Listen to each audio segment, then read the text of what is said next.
Hello दोस्तों, नमस्कार। मैं सुरेंद्र कुमार आपके अपने चैनल SKP मैथ्स में आप लोगों का स्वागत है। हम लोग इस समय साधारण ब्याज मतलब सिंपल इंटरेस्ट पढ़ रहे हैं।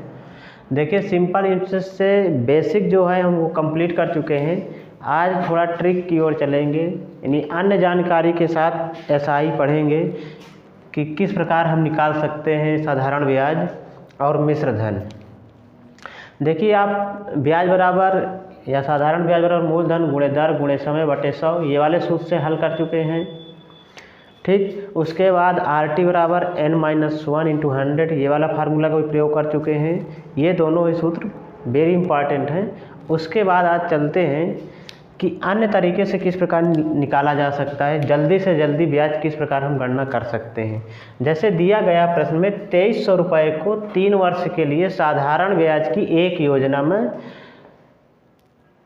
12% प्रतिवर्ष की ब्याज दर से निवेश किया गया 3 वर्ष बाद, मतलब 3 वर्ष यहाँ भी दिया गया, 3 वर्ष वही चीज़ है कि 3 वर्ष बाद फिर आपका मिश्र धन कितना होगा। तो देखिए, यहाँ पर जो आपका मूलधन है, मूलधन वो आपका कितना है, 2300 रुपये है। कितना है, 2300 रुपये। और यहाँ पर आपका जो दर है और यहाँ पर समय है, इस तरह इसको लिख लिया करिए। दर आपका कितना है, 12, समय आपका 3 वर्ष है। ठीक, उसके बाद इनको दोनों को गुणा करा लीजिए तो 12×3=36, 12×3=36। क्योंकि साधारण ब्याज में केवल मूलधन पर ही ब्याज मिलता, मतलब ब्याज पर ब्याज नहीं मिलता। ब्याज पर ब्याज जब मिलेगा उसे क्या कहते हैं, CI मतलब कंपाउंड इंटरेस्ट बोलते हैं या चक्रवृद्धि ब्याज। आपको ये ध्यान रखना है, जब भी मूलधन दिया रहे आपको ब्याज पूछे या मिश्र धन पूछे, मिश्र धन पूछेगा या तो ब्याज पूछेगा। अगर ये दोनों कैटेगरी में पूछता है तो आप सेकंडों में हल कर सकते हैं। किस प्रकार, बिना सूत्र के। ठीक, आपको ये ध्यान देना है कि दर कितनी है, समय कितना है। एक बात इसमें यह ध्यान देना है कि हमेशा जो समय होगा वो वर्ष में होना चाहिए। किस में होना चाहिए, वर्ष में। अगर वर्ष में नहीं दिया है तो उसको वर्ष में कन्वर्ट नहीं बदल लेंगे। अगर मान लीजिए महीने में दिया तो 12 से भाग, और अगर दिन में दिया है तो 365 से भाग दे देंगे। अब इसको देखिए, दर 12% है, समय 3 वर्ष है, तो 12×3=36। इसको मतलब दर 12% है, समय का गुणा करा के हम टोटल दर में कन्वर्ट कर लिए तो 12×36% हो गया। अब आपको आगे जो स्टेप करना है वो ये करना है कि अगर आपसे मिश्र धन पूछा है, क्या पूछा है, मिश्र धन। देखिए, कैटेगरी आपको समझना है। अगर आपसे मिश्र धन पूछा है, क्या पूछा है, मिश्र धन मतलब अमाउंट। अगर मिश्र धन पूछा है तो आप 100 में 36 जोड़ देंगे। कितना करेंगे, +100 कर देना है। क्या कर देना है, +100 कर देंगे तो कितना हो जाएगा, 136% बनेगा। अगर आपसे केवल साधारण ब्याज पूछे, क्वेश्चन में केवल साधारण ब्याज पूछ ले कि केवल ब्याज आप बता दीजिए, तो केवल वही 36% ही निकालेंगे। ये आपको समझना और कुछ नहीं। कहने का मतलब, अगर आपको मिश्र धन निकालना हो तो जितना भी निकालेंगे आप समय और दर का गुणा करके, मिश्र धन के लिए आप उसमें 100 ऐड करके निकालेंगे डायरेक्टली मिश्र धन। और अगर साधारण ब्याज केवल ब्याज निकालना हो तो जो 36 आया है या जो दर और समय का गुणनफल है वही आपको निकालना है। देखिए कैसे करते हैं। ठीक, हमसे पूछा गया है मिश्र धन, तो हम मिश्र धन अगर आपको निकालना था तो मिश्र धन बराबर कितना हो जाएगा, मूलधन आपका कितना है, 2300 रुपये। 2300 का 136% मतलब 136/100। ठीक, उसके बाद इसको गुणा कर लीजिए, काट लीजिए अपने हिसाब से। 23 का इसमें गुणा करा लीजिए, जल्दी हो जाएगा। 136 × 23, 3×18 और 3×3 9 1 10 और 3 × 3 1 4, 2×6 12 और 2×3 6 1 7, 2 × 2 कितना हो गया, 8, 2 7 4 11, 2 1 3, 3128 रुपये। गलत है क्या, 3×18। अच्छा, ये वाला आंसर जो है ना 26 जो है ये 28 है। क्या है, 3128 रुपये। कितना, 3128 रुपये। कितना हो रहा है, 3128 रुपये। आपका डायरेक्टली मिश्र धन जो आ रहा है वो कितना रहा, 28 रुपये। अगर आपसे केवल ब्याज पूछा होता, क्या पूछा होता, केवल ब्याज, तो आप केवल 36% निकालते इसका। अगर आपको केवल साधारण ब्याज पूछा होता, क्या पूछा होता, ब्याज, तो केवल 2300 का आप 36% निकाल दिए होते, बस ये आपका ब्याज हो जाएगा। ठीक, तो गुणा करा लीजिए, कितना हो जाएगा, 23 पंचे 115 और 23 छक्का 115, 3 18, 118, 28, 38। ठीक, 38 की 8 हासिल 13 और 23 3 69 और 23 3 69, 13 कितना हो गया, 69, 3 72, 82, कितना हो गया, 82, 828 रुपये। जोड़ लीजिए, 23 और 8 31, 3128। ठीक है ना भाई। मूलधन में अगर ब्याज जोड़ दिया जाता है तो क्या बन जाता है, मिश्र धन। अगर देखिए पता लगे पहले आप ब्याज निकालें फिर मूलधन में जोड़ें तो मिश्र धन लाएं, ये आपको नहीं करना है। यानी आपको स्टेप से बचना है। मतलब पहले आप ब्याज निकाल लिया फिर आप मूलधन में जोड़ेंगे तो आपका समय लॉस होगा कि नहीं होगा। तो आपको केवल ये करना है, पता लगा आपको ब्याज पूछा है तो आप पहले मिश्र धन निकालेंगे फिर मूलधन घटाएंगे, नहीं, ये नहीं करना। आपको जो पूछे वही निकालना है। कैसे, अगर मिश्र धन निकालना है तो 100 ऐड कर दीजिए, जो भी समय और दर का गुणनफल है। अब ब्याज निकालना है तो केवल ब्याज करना है, जितना भी गुणनफल आएगा डायरेक्टली आप कर सकते हैं। देखिए अगला प्रश्न है, 7200 रुपये का 7 वर्ष में 14% प्रतिवर्ष की दर से ब्याज क्या होगा। देखिए यहाँ पर कन्फ्यूजिंग वाला सवाल दे दिया। कहीं भी परीक्षा में या कहीं भी आप सॉल्व कर रहे हैं एसआई और सीआई मतलब चक्रवृद्धि ब्याज और साधारण ब्याज के सवाल, यहाँ पर देखिए प्रतिवर्ष की दर से लिखा है ब्याज क्या होगा। ब्याज यहाँ पर लिखा है, आपको ये नहीं बताया गया कि आपका साधारण ब्याज निकालना है कि चक्रवृद्धि ब्याज निकालना है। लड़का कंफ्यूज हो जाता है, वो दोनों सूत्र लगाना प्रयोग कर देता है। पहले एसआई लगाएगा फिर सीआई लगाएगा, पता लगा जो आंसर मैच करेगा उसमें वो डिपेंड हो जाता है। आपको एक बात ध्यान में रखना है, जब केवल ब्याज लिखा हो, यानी ना तो साधारण लिखा हो ना तो चक्रवृद्धि लिखा हो, तो आपको ये ध्यान रखना है जब भी ब्याज लिखा हो तो आपको केवल यही मानना होता है कि आप साधारण ब्याज की बात कर रहे हैं। किसकी बात कर रहे हैं, साधारण ब्याज की। मतलब वहाँ पर आपको चक्रवृद्धि ब्याज से कोई लेना देना नहीं है। चक्रवृद्धि ब्याज में हमेशा वो लिख के देगा कि आप चक्रवृद्धि ब्याज की दर लगाइए, अन्यथा आपको साधारण ब्याज ही मानना है। कभी भी कंफ्यूज नहीं होना है। चलिए देखिए, डायरेक्टली आपको इसको लगाना है। ब्याज पूछा गया है तो ब्याज के लिए आपको क्या होना चाहिए, ब्याज डायरेक्टली 14 7 98 मतलब 7200 का 98% निकालना है, बटे 100 कर लेंगे, गुणा करा देना है। 98 का इससे गुणा करा देंगे तो आ जाएगा 7056। ठीक, कितना आ जाएगा, 7056। ठीक, तो इस प्रकार आपको हल करना है डायरेक्टली। अगर यहीं पर आपको मिश्र धन पूछा होता तो क्या करते, मिश्र धन अगर पूछा होता तो आप क्या करते। अगर मिश्र धन आपसे पूछा जाता तो आपको 7200 रुपये का 198 निकालना होता है। 198% मतलब 198 बटे 100 करना होता। समझ में आया कि नहीं। आपको यही सीखना है, जल्दी से जल्दी करना है। इसको आप लाभ के रूप में मान सकते हैं। ब्याज हमेशा क्या होता है, लाभ होता है, और लाभ में हमेशा क्या होता है, 100 जोड़ा जाता है। क्या जो किया जाता है, 100 जोड़ा जाता है। और हानि में क्या किया जाता है, 100 से घटाया जाता है। ठीक, तो आपको ये ध्यान में रखना है। अब इसका आंसर आप क्या करेंगे, जितना भी ब्याज आया इसमें इसको जोड़ देंगे तो 6 हो गया, 5 हो गया, इसी में तो जोड़ना है। 2 हो गया, 7 7 14 हो गया, कितना हो गया, 14,256 रुपये।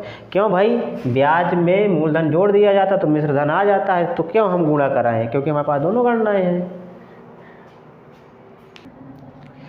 देखिए अगला प्रश्न है, 15,000 रुपये की धनराशि को आंशिक रूप से 12% प्रतिवर्ष एवं शेष धनराशि को 10% प्रतिवर्ष की दर से साधारण ब्याज पर निवेशित किया जाता है। 2 वर्षों के बाद कुल ब्याज 3,344 रुपये हो तो 10% की दर वाली राशि क्या है। मतलब आपको बताना है ब्याज वो दे रखा है, ब्याज 2 वर्षों का दिया है। कितने वर्षों का? 2 वर्षों का। टोटल ब्याज कितना है? 3344 रुपये। आपको इसको पार्ट में बांटना था, 15,000 रुपये है। इसमें से 2 राशि आप एक फर्स्ट एक सेकंड राशि बांट दीजिए। समय दोनों का सेम है, 2 वर्ष है। क्या है? 2 वर्ष है। एक को 10% पर देना है, एक को 12% पर देना है। ठीक, इसमें से आपको एक पार्ट निकाल लेना है, कोई भी एक पार्ट को x मान लीजिए। अगर हम मान लेते हैं कि 10% वाली राशि x रही होगी तो 12% वाली राशि कितनी हो गई होगी? 15,000 माइनस x। यही तो होगा। उसने ब्याज दिया है, अमाउंट नहीं दिया है, तो केवल 10% पर ही काम करना है। दोनों का ब्याज मतलब इसका ब्याज और इसका ब्याज, ये ज्ञात करना है। अच्छा ये बताइए, जब 10% वाली राशि रही होगी तो इसका इसमें गुणा होगा, 10 दूनाई 20% हुआ। जब इसमें इसका गुणा होगा तो 12 दूनाई 24%, यही तो होगा। इसका 20%, इसका 24%, दोनों का राशि क्या है? एक राशि x होगी, एक राशि ये होगी। मतलब x का 20% धन 15,000 माइनस x का 24% बराबर आपको कुल कितना मिल रहा है? 3344 रुपये। ये आपको समझना है। मतलब इसका ब्याज, पहले वाले का ब्याज प्लस दूसरे वाले का ब्याज, दूसरा वाला का ब्याज मिला के कितना हो रहा है? 3344 रुपये। अब इसको हल कर लीजिए। ठीक, देखिए, चाहो तो इसको परसेंटेज में बटे 100 कर लेंगे, कोई दिक्कत नहीं। तो यहाँ पर क्या हो जाएगा? x गुणे 20 बटे 100 प्लस 15,000 माइनस x गुणे 24 बटे 100 बराबर 3344। ठीक, अब देखिए बटे 100 है तो हम कैंसिल नहीं करेंगे क्योंकि एलसीएम सेम आएगा तो 100 हो जाएगा। केवल आपको गुणा कराना है, इसका इसमें गुणा और x का गुणा, और इस 100 वाला नीचे आ जाएगा तो इसमें गुणा हो जाएगा। ठीक, समझिए यहाँ पर 20x होगा, यहाँ पर 24 गुणे 15,000 माइनस 24x हो जाएगा। ठीक, मतलब 20x प्लस 15,000 गुणे 24 माइनस 24x बराबर कितना आ रहा है? 3344 में 100 का गुणा करा देंगे तो 00 बढ़ जाएगा। ठीक, अब ध्यान दीजिए, इसका इधर गुणा करा के इधर पक्षांतर कर देंगे, इसमें 24 से 20 घटा लेंगे तो माइनस का 4x बचेगा। माइनस का 4x बराबर ये हुआ 3344, 00 इसका गुणा कराएंगे, 24 0 0, 24 0 0, 24 0 0, 24 पंचे 120 की 0, हासिल आ गया 12, और 24 करने 24 और 12 36, कितना हो गया? 36। घटा लीजिए, यहाँ पर घटाना है तो 0 0 यहाँ से घटेगा, बड़ी संख्या नीचे है तो 10 में से 4 गया 6, ये बचा 9, 9 में से 4 गया 5, ये बचा 5, 5 में से 3 गया 2। ठीक, मतलब ये माइनस में आ जाएगा तो x बराबर कितना आ जाएगा? 25,600 बटे 4। क्यों? ये माइनस माइनस दोनों कैंसिल हो जाएंगे और 4 से भाग देना है तो x की वैल्यू क्या आ जाएगी? 4 छंग 24, 1 हासिल 4 चौक 16, मतलब 6400 रुपये। कितना? 6400 रुपये। मतलब 10% वाली जो राशि है वो 6400 रुपये हो जाएगी। आपका ऑप्शन कौन सा सही होगा? सी। अगर दूसरी 12% वाली पूछा जाए तो 12% वाली क्या करेंगे? 15,000 से 6400 घटा लेंगे। ये वाली अगर 6400 है तो ये वाली कितनी हो जाएगी? 15,000 से घटा लीजिए, 15,000 से 6400 घटा लीजिए, 0 0 यहाँ पर 6 आ जाएगा, ये 14 में से 6 गया 8, 8600 रुपये। कितना हो जाएगा? 8600 रुपये। ठीक, तो आपसे 12% वाला भी पूछ सकता था लेकिन पूछा 10% वाला, तो 10% वाला आपका आंसर बताना है। 12 वाला भी पूछ सकता था, ऐसा नहीं है। देखिए अगला प्रश्न है, 3 समान मूलधनों का 6% वार्षिक साधारण ब्याज की दर पर 3 वर्ष, 4 वर्ष एवं 5 वर्षों, मतलब 3, 4, 5 वर्षों में मिश्र धन कितना हो रहा है? 3720 रुपये। कितना हो रहा है? 3720 रुपये हो जाता है। तो मूलधन क्या है? क्या है? मूलधन आपसे पूछ रहा है। तो देखिए मूलधन जब पूछ रहा है तो आपको पहले ये पता होना चाहिए कि आपका मिश्र धन दे रखा है, ब्याज कितना होगा मान लेते हैं, कोई भी मूलधन है, एक फर्स्ट मूलधन या ABC करके मान लीजिए इस प्रकार ABC, ठीक। मान लेते हैं दर दोनों की सभी की सेम दर दे रखी 6%, 6%, 6%, ठीक। और ये तीनों बराबर है, मान लीजिए ये भी x है, ठीक, ये भी x है, मान लीजिए ये भी x है, ये भी x है, ये मूलधन सेम है x, ठीक। उसके बाद समय आपका अलग अलग है। जब समय इसका दिया है, एक का मान लेते हैं 3 वर्ष है समय वर्ष में, या 3 वर्ष, ये 4 वर्ष और ये 5 वर्ष, ये आपको दे रखा है। मूलधन आपका x है तो सेम है, कोई दिक्कत नहीं।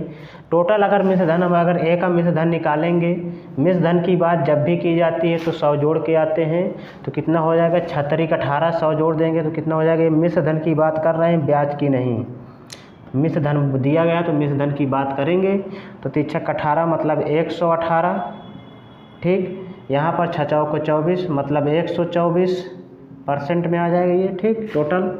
और इसको करेंगे तो 6 5 30 130। मिश्र धन की बात करते हैं, अगर ब्याज की बात करते तो केवल 18 24 30 ये होता, ठीक।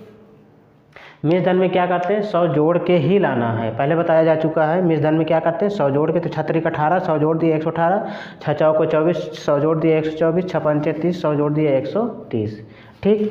अब कहता है इन तीनों का मिश्र धन, नहीं इन तीनों को अगर हम जोड़ दें प्लस प्लस, अगर इन तीनों को जोड़ दें तो हमारा कितना बनता है 3720 रुपये। कितना बनता है 3720 रुपये ये बनता है। तो जोड़ लेते हैं, देखिए 1 2 3 300 तो होना 18 24 30, इनको जोड़ेंगे तो 72 हो जाएगा, मतलब 372। अब मूलधन आपका कितना है x है, मूलधन क्योंकि सेम है तो x का 372% बराबर कितना आ रहा है 3720 रुपये। कैसे दोस्तों समझिए फिर से, 118 124 130 तीनों को जोड़ देंगे 372 बनेगा, ठीक। उसके बाद मिश्र धन टोटल कितना है 3720। अब इसको हल कर लेंगे तो x गुणे कितना हो जाएगा 372/100, क्योंकि परसेंटेज में ही आता है हमेशा, और 3720। आपको x की वैल्यू निकालना है तो कैसे निकालेंगे, तो x बराबर हो जाएगा 3720 गुणे 100, नीचे वाला ऊपर और ऊपर वाला नीचे, 372। 372 से 372 काट देंगे, यहाँ पर 10 आ जाएगा, गुणा करा देंगे तो 100 गुणे 10 मतलब x बराबर कितना हो गया 1000। मतलब प्रत्येक मूलधन आपका कितना है 1000 रुपये है। प्रत्येक मूलधन कितना है, कहने का मतलब अगर A का 1000 रहा होगा, B का 1000 रहा होगा, तो C का भी 1000 रहा होगा। क्यों, क्योंकि हम x मान के आए थे। हमसे पूछा है तो मूलधन क्या, टोटल मूलधन कितना हो जाएगा 1000 2000 3000, टोटल कितना हो गया 3000। कितना हो गया 3000। देखिए सवाल को समझना है, शार्ट विधि से समझना है। आपको एक बात कंफर्म कर लेना है, मिश्र धन जब भी SI के केस में निकालना हो, साधारण ब्याज के केस में, तो 100 जोड़ के लाना है। क्या लाना है 100 जोड़ के। अगर केवल ब्याज निकालना है तो केवल समय और दर का गुणा ही ब्याज होगा, बस और कुछ नहीं। परसेंटेज आपको अच्छे से आना चाहिए, जो कि हम पहले ही पढ़ा चुके। परसेंटेज आपको आना चाहिए, परसेंटेज और अनुपात अगर आपको अच्छे से आता है तो आगे की जो गणनाएँ वो सरल हो जाती हैं। देखिए अगला प्रश्न है, किसी धन का साधारण ब्याज धन का 8/25 भाग है। यदि वर्षों का संख्यात्मक मान प्रतिशत ब्याज दर का आधा है तो वार्षिक ब्याज की दर क्या है। देखिए सवाल बढ़िया है। आपको सबसे पहले ये पता होना चाहिए आपका मूलधन क्या है, ब्याज क्या है, ठीक। देखिए अगर हम मूलधन मान लेते हैं आपका P है, मूलधन क्या मान लेते हैं P है, मूलधन मान लेते हैं अगर P है, ब्याज मान लेते हैं आपका I है, इंटरेस्ट, ठीक। तो ब्याज क्या दिया है, साधारण ब्याज धन का 8/25 ये दिया है। भाग वाले में हमेशा याद करिए जो मेन पॉइंट होता है वो नीचे, जो हिस्सा होता है वो 8, मतलब 8/25 का मतलब क्या है, ये दे रखा है I मतलब ब्याज बटे मूलधन का अनुपात कितना है 8/25। समझ में आया। मतलब ब्याज मूलधन का 8 हिस्सा है, मतलब अगर मूलधन 25 रुपया रहा होगा तो ब्याज 8 रुपया रहा होगा, ये आपको समझना है। अगर मूलधन 25 रुपया रहा होगा तो ब्याज कितना है 8 रुपया, तभी तो 8/25 भाग होगा।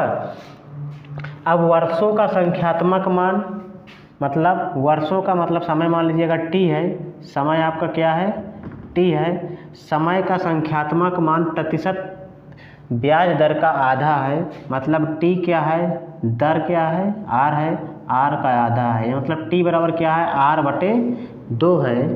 तो आपको क्या निकालना है, वार्षिक ब्याज की दर, मतलब आर निकालना है। तो देखिए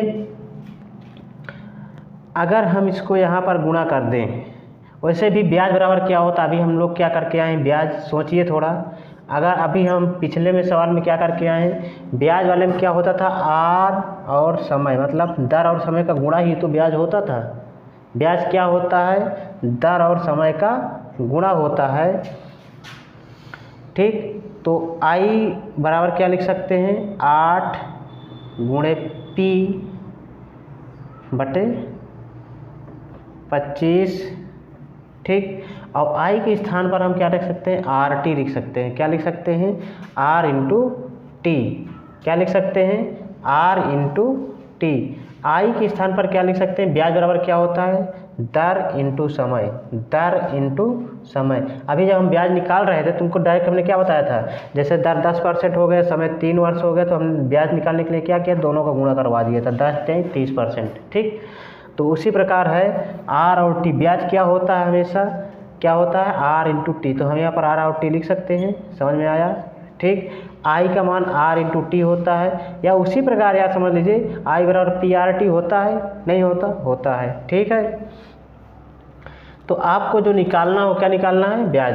देखिए अगर नहीं यहाँ पर समझ में आप आ रहा डायरेक्टली तो आप इस तरह समझ लीजिए। देखिए ब्याज बराबर क्या होता है मूलधन गुणे दर गुणे समय, यही तो होता है, ठीक। तो कितना हो जाएगा,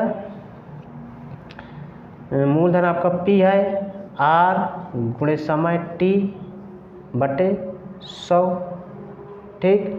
और ये P नीचे है बराबर 8/25, इस तरह समझ लीजिए एकदम सरल भाषा में, ठीक। अब देखिए P से P कैंसिल हो जाएगा, वही हम बताना चाहते थे, ठीक।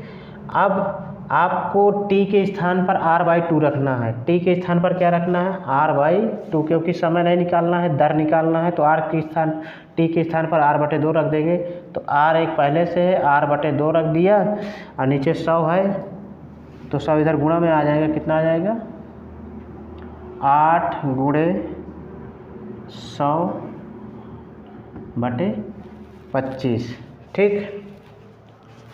कितना हो गया, देखिए प्रतिशत ब्याज की दर दे रखा था, चाहते तो हम यहाँ पर 100 नहीं रखेंगे, ठीक, 100 नहीं रखेंगे क्योंकि परसेंट, चाहते तो 100 नहीं रखते, अगर हम 100 रखे हैं तो उसको परसेंटेज में कन्वर्ट करना है, याद रखिएगा प्रतिशत ब्याज की दर दे रखा है, ठीक। तो R का कितना गुणा हो जाएगा R² हो जाएगा, ये इधर गुणा में हो जाएगा, तो 8 दूना 16 हो जाएगा, कितना हो जाएगा, चाहो तो यहाँ पर काट लो, क्या दिक्कत है, 8 3 24 3 हुआ, ये 2 इधर हो जाएगा, तो 200 या 2 गुणे 100 कर लीजिए, 2 गुणे 100/3, कितना हो गया 2 गुणे 100/3, 2 गुणे 100/,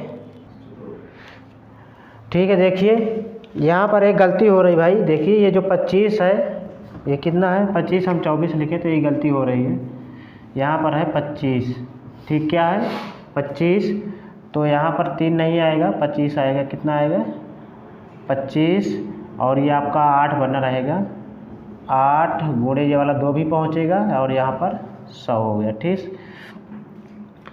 अब देखिए कितना हो गया 25 चौको 100, 4 हो गया, ठीक। तो कितना हो गया R² बराबर कितना है, और ये 8 कहाँ से आ रहा था 8/25, ठीक है, 8 गुणे 100, ठीक। तो कितना हो रहा है 64, कितना हो रहा है 8 दूना 16, 16 चौक 64, 64, तो R बराबर कितना हो रहा है 8%, कितना हो रहा है 8%। और वार्षिक ब्याज की दर ही तो पूछा था हमसे, क्या पूछ रहा है वार्षिक ब्याज की दर।